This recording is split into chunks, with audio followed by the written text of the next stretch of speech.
Política. En especial este 13, los estafadores y los columpios del Trébol. Por no pagar la talacha, lo asesinaron en la cárcel. En el mundo, rebeldes derriban helicóptero en Siria. Y en los deportes, los golazos que dejó el fin de semana. Esto es el servicio informativo que usted necesita. Buenas noches. Iniciamos con esta noticia para recordarle que ya le quedan menos de 3 horas a todas aquellas personas que dejaron a última hora el pago del impuesto para circulación de vehículos.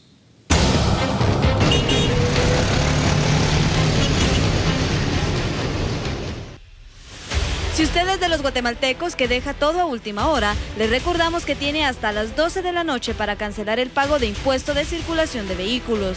El pago puede hacerlo a través de la banca electrónica de la SAT. Sin embargo, pasada la medianoche de hoy, el sistema electrónico lo multará con el 100% del total del impuesto de circulación. El Departamento de Tránsito de la Policía Nacional Civil iniciará los operativos de verificación mañana por la mañana. Solamente este día 1 de agosto está como plazo máximo para poder hacer el pago del impuesto de circulación 2016. Las personas deben de estar solventes de multas para poder pagar su impuesto de circulación y deberán imprimirlo para no tener ningún inconveniente en los operativos que se estarán realizando el día de mañana. Esto es a nivel nacional. Después de pagar, la banca electrónica le da la opción de imprimir su calcomanía de circulación. Le recordamos que al no portarla le ocasionará problemas con los agentes de tránsito. La constancia de pago no será suficiente para evitar multas en los operativos y aunque haya cancelado el impuesto, si aún no tiene la calcomanía impresa, será multado con 500 quetzales.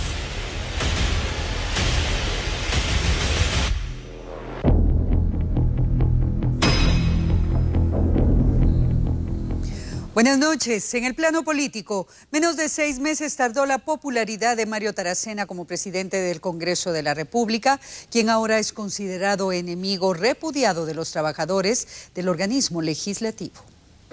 Las acciones en el Congreso de la República, promovidas por el presidente de ese organismo, siguen siendo motivo de discordia. Tal parece que la popularidad que intentó ganar Mario Taracena no fue más que un castillo de arena. Todos los empleados le dieron la espalda y buscan accionar contra él, cueste lo que cueste. No es para menos, tomando en cuenta que está en riesgo el salario de cientos de personas y por ende, la comida de sus familias. Xiomara Conde se refirió a la manera de actuar con base a la ley contra Mario Taracena. Como en todo proceso, lo primero es la denuncia. Aparte presentamos denuncias por abuso de autoridad en el MP, por medio del sindicato, es una colectiva y aparte estamos pidiéndole a todos los trabajadores que vengan y que llenen los formularios para presentar las denuncias individualmente. ¿Y los trabajadores ya se han presentado, los afiliados de usted? Sí, pues es un tema que nos afecta a todos, ¿verdad? Y es que hubo una violación, no hay una orden de un juez y eso es lo que estamos pidiendo nosotros. Con la denuncia hecha, falta esperar qué resultado habrá y cuáles serán las acciones que emprenda la Fiscalía guatemalteca, tomando en cuenta que Mario Taracena, como todos los padres de la patria, goza de la inmunidad que otorga el cargo.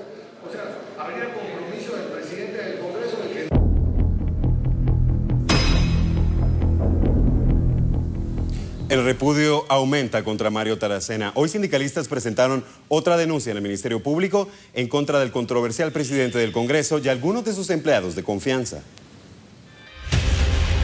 Integrantes del Sindicato Nacional de Trabajadores del Congreso de la República, Sintracorp, se concentraron en el Palacio Legislativo para firmar un documento que utilizaron como base para presentar una denuncia ante el Ministerio Público en contra del presidente de la Junta Directiva del Congreso, Mario Taracena. En contra de autoridades por 4 delitos que nosotros hemos establecido con los abogados que nos están acompañando. El primero es la violencia psicológica, la violencia económica, el abuso de autoridad y el cuarto punto que es la apropiación y retención indebida. Es lamentable la actitud que está tomando autoridades del Congreso de la República en virtud de que están vulnerando derechos consagrados constitucionalmente dentro de toda la normativa laboral que existe en nuestro país. Otra de las medidas adoptadas hoy por los sindicalistas fue declarar non grato a subdirectores y asesores, así como en contra de Gerson Sotomayor por contar con doble contrato y ocupar una plaza que requiere ser profesional académico y él solamente posee el título de bachiller.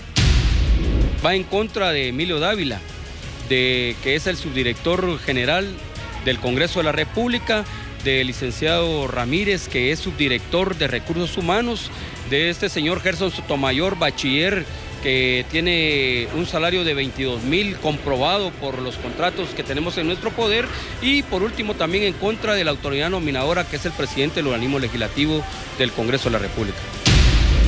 Y para cerrar sus acciones, esta tarde los sindicalistas presentaron un recurso de inconstitucionalidad por el recorte de un 10% al salario de trabajadores del Congreso de la República.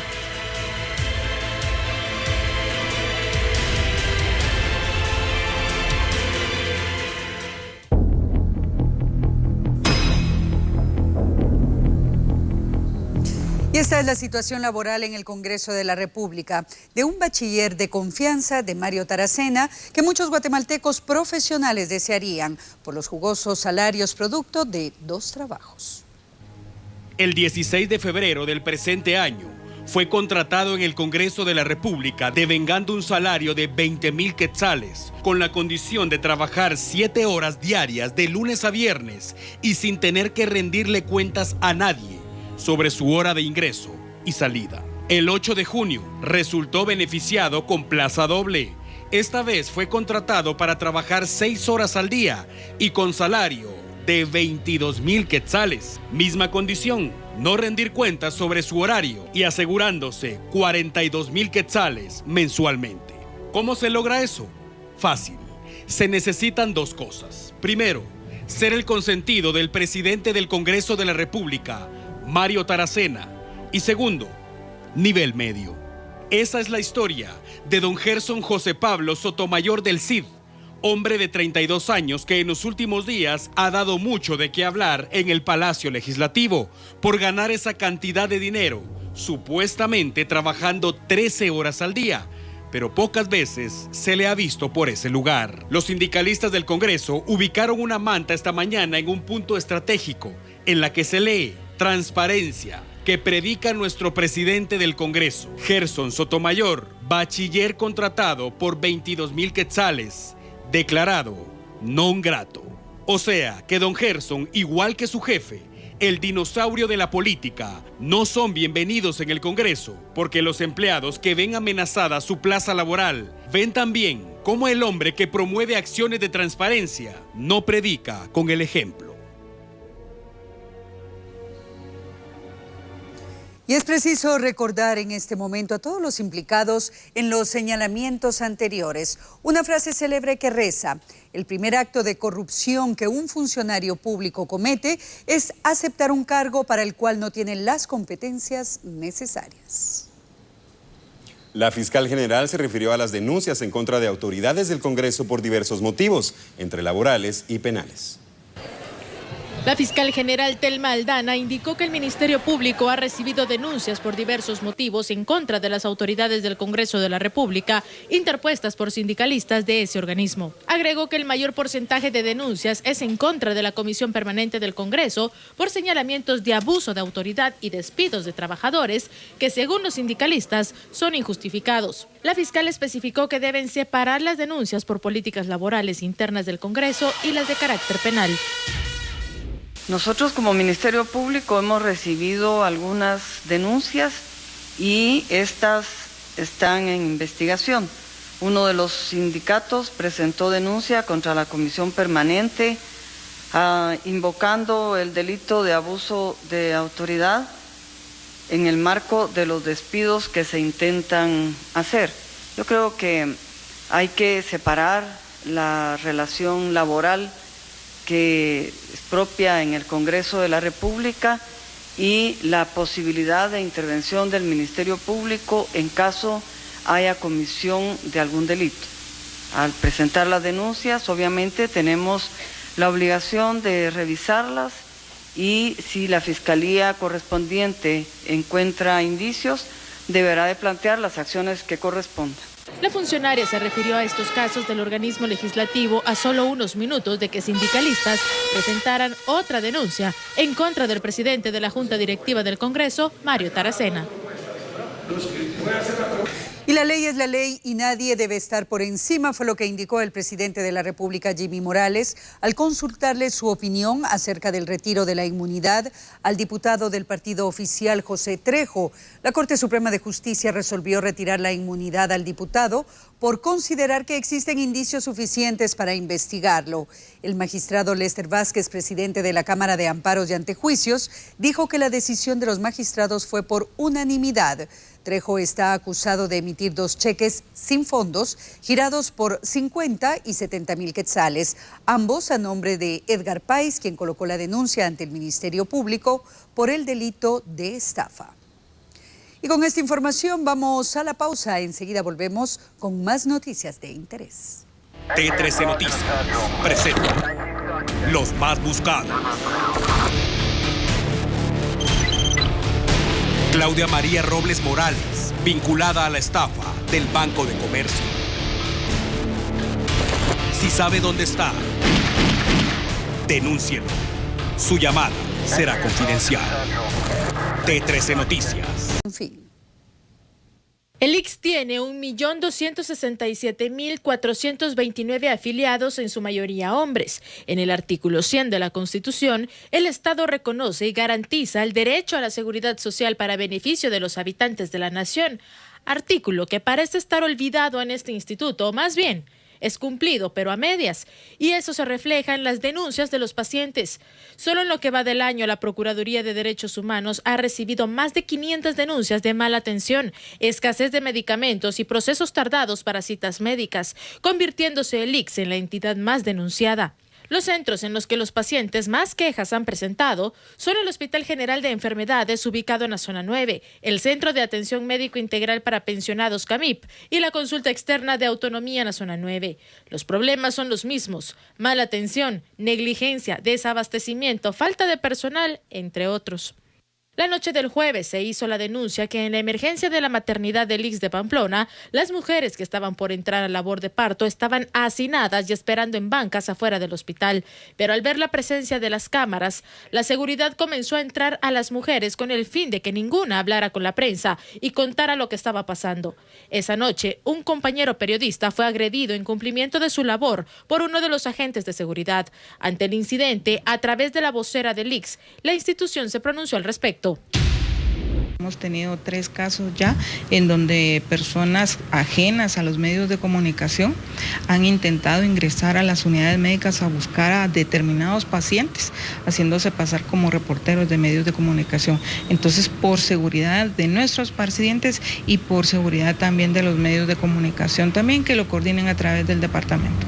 Nosotros lamentando como Departamento de Comunicación Social una situación de este tipo, porque no nos ha ocurrido en ningún momento, siempre se ha coordinado adecuadamente con las unidades, pero aparentemente fue el accionar de un miembro de seguridad, lo cual estamos por corroborar, y de hacerlo de esa manera pues se tendrán que tomar las acciones administrativas que correspondan. Para la Asociación de Periodistas de Guatemala es preocupante y alarmante que las cifras sigan creciendo ante los ataques contra periodistas, por lo que hacen un llamado en alerta para los periodistas a que busquen la protección adecuada. El abogado de Gudy Rivera se ausentó de la audiencia programada para hoy. El exdiputado quedó en segundo plano en la agenda del profesional del derecho, quien prefirió representar a otro cliente por cooptación del Estado. El juicio por tráfico de influencias contra Gudy Rivera, exdiputado del Partido Patriota, se tenía programado para hoy, pero fue suspendido porque el abogado de Rivera, César Calderón, también debía presentarse a la jornada 19 de la audiencia de primera declaración del caso cooptación del Estado, donde defiende al expresidente Otto Pérez Molina. Lamentablemente se suspende el juicio. Hace un mes los abogados no se presentaron porque están representando a otras personas. Hoy me hablaban los abogados de que lo más que ellos podrían llevarse eran 3 días para terminar de auxiliar a sus patrocinadores en el otro proceso. El expresidente del Congreso no se opuso a que se suspendiera por segunda vez el comienzo del juicio y está por cumplir 5 meses en prisión preventiva.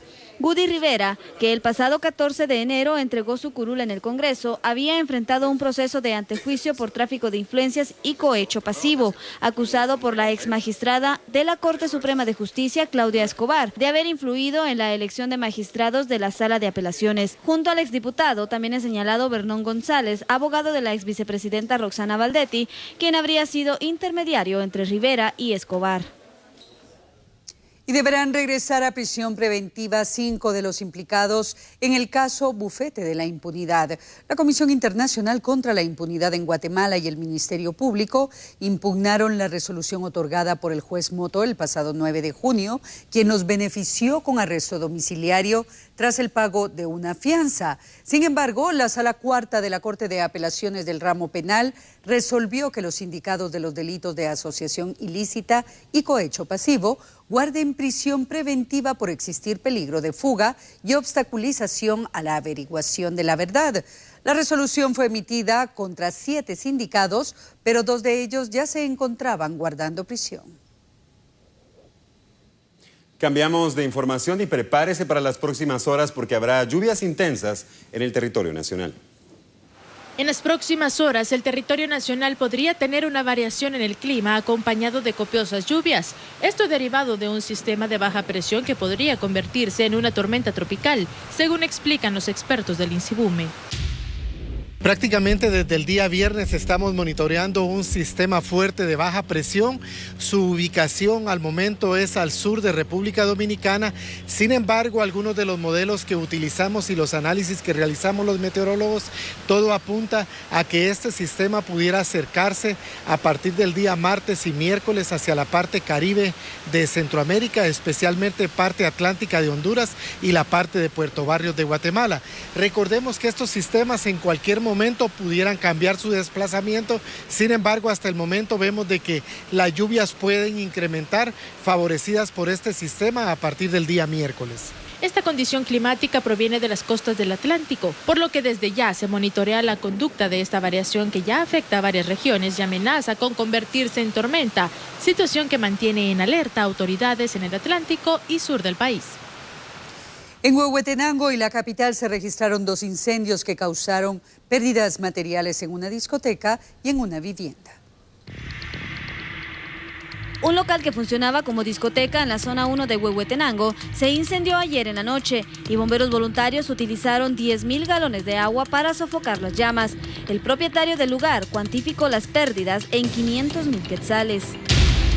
Ahora nos ubicamos en la zona 7 capitalina, donde también se registró un incendio en una vivienda de la colonia La Verbena. Bomberos municipales controlaron el fuego y evitaron que se expandiera a casas vecinas. Los propietarios del inmueble indicaron que las pérdidas ascienden a más de 30.000 quetzales.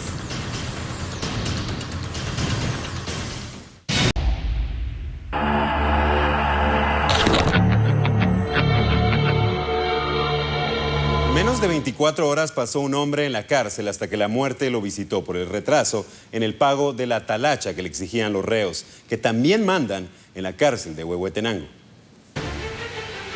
Familiares y amigos de Brandon Rolando Méndez Ramos, de 24 años, un piloto que falleció al ser atacado presuntamente por reclusos dentro de la cárcel para hombres, ubicada en la cabecera departamental de Huehuetenango, supuestamente por no pagar la talacha. Lo acompañaron en su funeral y le dieron el último adiós.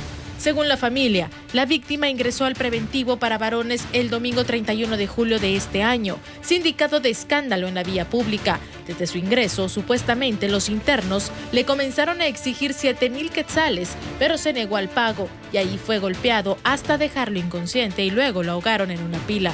A causa de los golpes y el agua que entró en sus pulmones, Brandon falleció en presencia de los custodios, quienes avisaron al Ministerio Público hasta 2 horas más tarde. El encargado de la unidad del MP indicó que no se pudo establecer las causas de la muerte y esperan los resultados de la necropsia realizados por los médicos del Instituto de Ciencias Forenses INACIF. Según el MP, se está investigando si le quitaron la vida por no haber pagado la talacha o si existió algún otro motivo, ya que a simple vista el cuerpo del hombre presentaba heridas cortantes en la región de la cabeza, múltiples aruñones en ambos brazos, hematoma en brazo izquierdo, una herida cortante en la mejilla izquierda, 2 en el pómulo del mismo lado, una en el cuello, una en la región parietal y 2 en la espalda. En el informe policial se da a conocer que este hombre salió de la celda y se dirigía hacia los servicios sanitarios. Familiares de reos que realizaban visita dijeron que los custodios no intervinieron cuando lo estaban atacando. Y con ya son 4 personas las que fallecen en la cárcel para hombres de Huehuetenango en menos de 2 años por resistirse a pagar la talacha, que es de 5,000 hasta 10,000 quetzales. Dinero que supuestamente se dividen entre 50 y 50 entre reclusos o jefes del sector y autoridades policiales.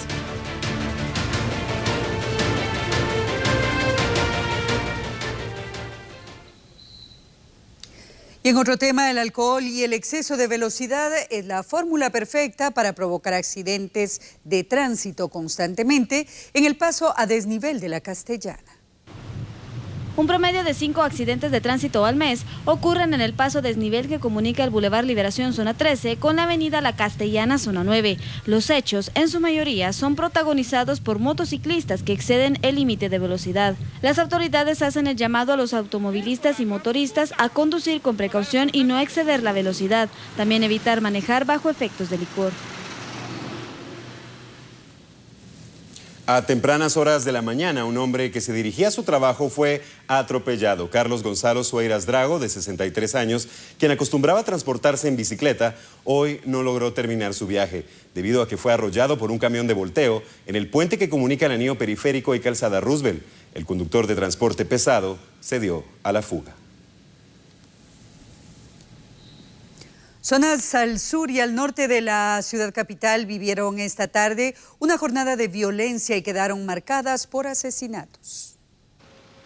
Este lunes las calles se tornaron violentas y cobraron la vida de 3 personas en menos de 24 horas, todas ellas en ataques armados en diferentes zonas del país. La primer víctima fue en la zona 12, Colonia Santa Elisa. Un agente de seguridad privada de aproximadamente 37 años perdió la vida al ser atacado por desconocidos que dispararon contra él. Seguido de eso, 2 ataques armados simultáneos dejaron otras 2 personas fallecidas, uno en el sector 2 Santa Fa, zona 18, y el segundo en la 20 calle 17 avenida Proyectos 44, zona 6.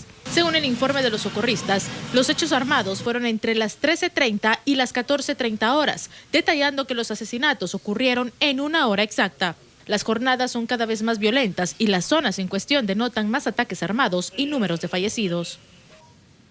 La ciudad de Esquipulas, Chiquimula, también fue escenario de ataques armados que cobraron vidas humanas. 4 personas fallecidas y un herido es el saldo de un ataque armado que se registró en Esquipulas, Chiquimula.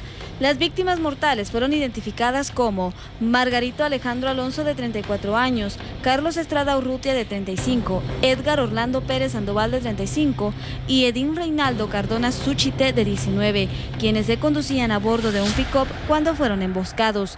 Bomberos voluntarios auxiliaron a Delfino Javier Pérez, de 26 años, a quien trasladaron al Hospital Modular de Chiquimula con heridas de bala.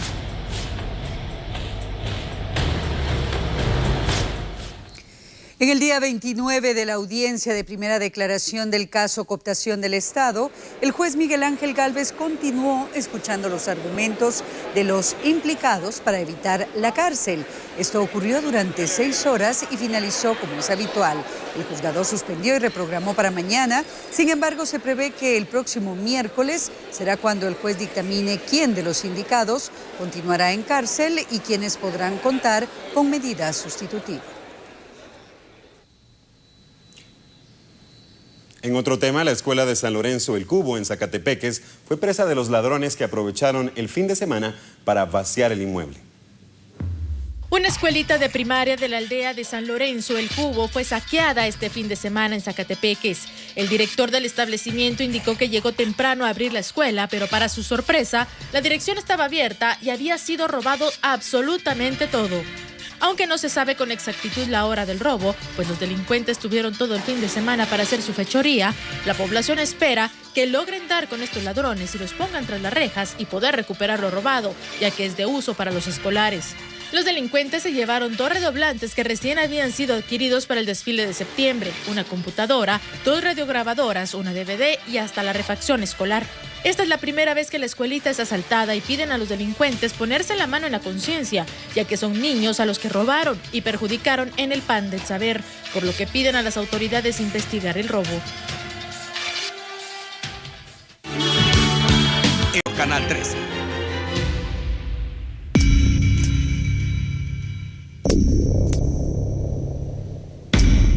Al desnudo ante las cámaras de T13 Noticias, las estrategias de los estafadores con los juegos de azar a inmediaciones del Trébol. ¿Cuántos de ustedes recuerdan este caso?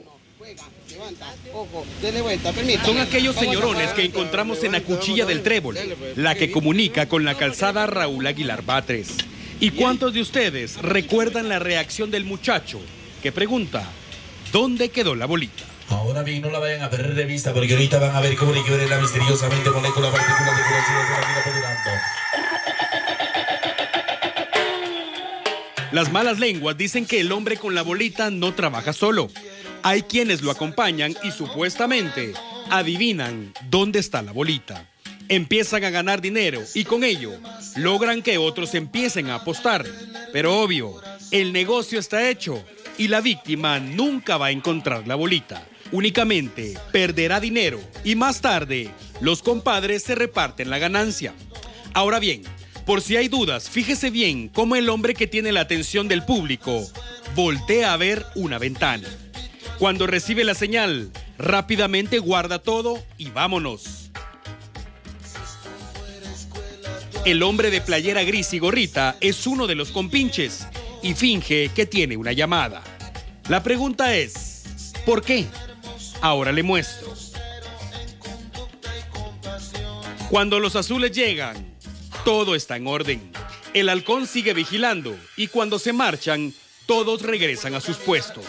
Así que ya lo saben, imposible saber dónde quedó la bolita, porque aquí, sencillamente, el truco es estafar.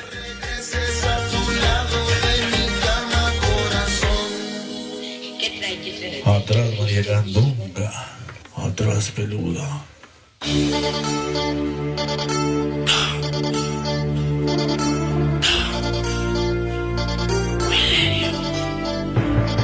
Y ya que andamos por el Trébol, ¿qué les parece este par de patojos chispudos?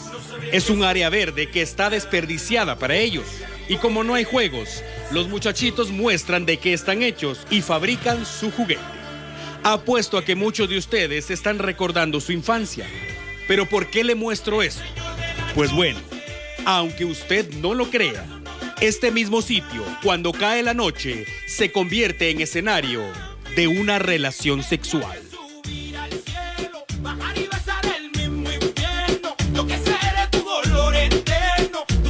El columpio es otro para entonces y el pudor definitivamente se quedó en casa.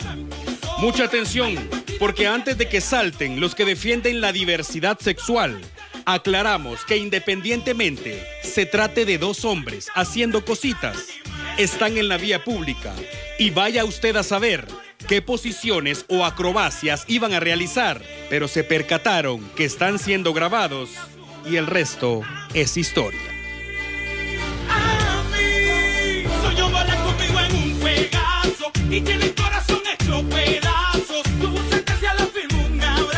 Boxer, cincho y zipper de nuevo a su lugar. Y si te vi, no me acuerdo. Las áreas verdes del Trébol. Cada quien encuentra cómo divertirse y usted en casita sabrá qué pensar.